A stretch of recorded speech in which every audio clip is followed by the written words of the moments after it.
And when I heard that, I said, oh damn, I got hooked by a two-cylinder from Bavaria. Good morning.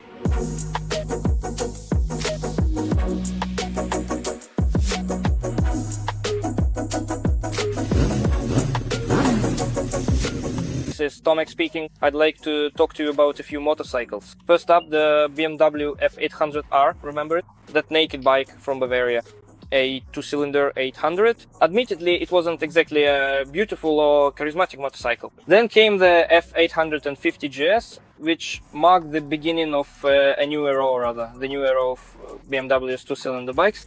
And while this engine suited the GS, if a naked bike were to be built on its basis, it might not turn out so well. Fortunately for 2020, BMW introduced the new F900R series.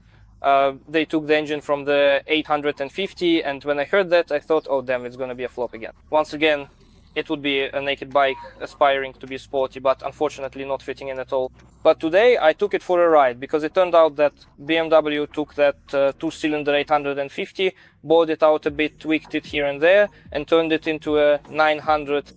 They took the frame from the 850 GS, put a new suspension, and restyled it with more aggressive line. And I have to admit, this is the first time I'm saying this, but a twin cylinder from Bavaria has really grabbed me. This motorcycle really is, compared to what it used to be, like night and day. First of all, yes, there is real punch at the bottom end.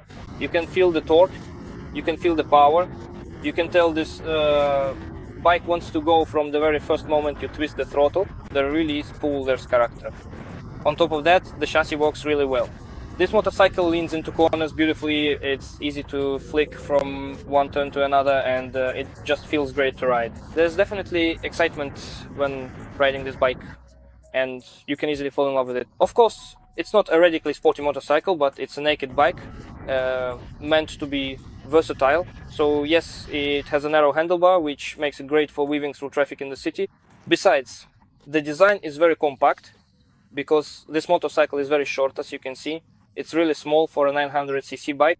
Additionally, compared to, for example, the previous generation F800R, the foot pegs are set for the back, so the riding position is more aggressive, you put more weight on the front wheel, and the bike responds more directly to every rider input. It may turn out that for touring purposes, this motorcycle will be a bit uncomfortable, but first of all, that's not what it's meant for. It's really designed for the city, and that's where it will mostly be used. However, I have to admit that tall people will have a problem with this motorcycle. At 1.83 meters tall, I feel like it's already a tight fit, and I probably wouldn't choose this motorcycle for a long trip, or at least not without stopping every 200 kilometers. However, what's interesting about this motorcycle is that it brings technological solutions from the premium class. As we know, BMW sometimes likes to get ahead of the curve, with some innovations, entering a new segment with a new model. And here, for example, we have a lot of electronic systems that could previously be found in higher-end models, such as the big GS,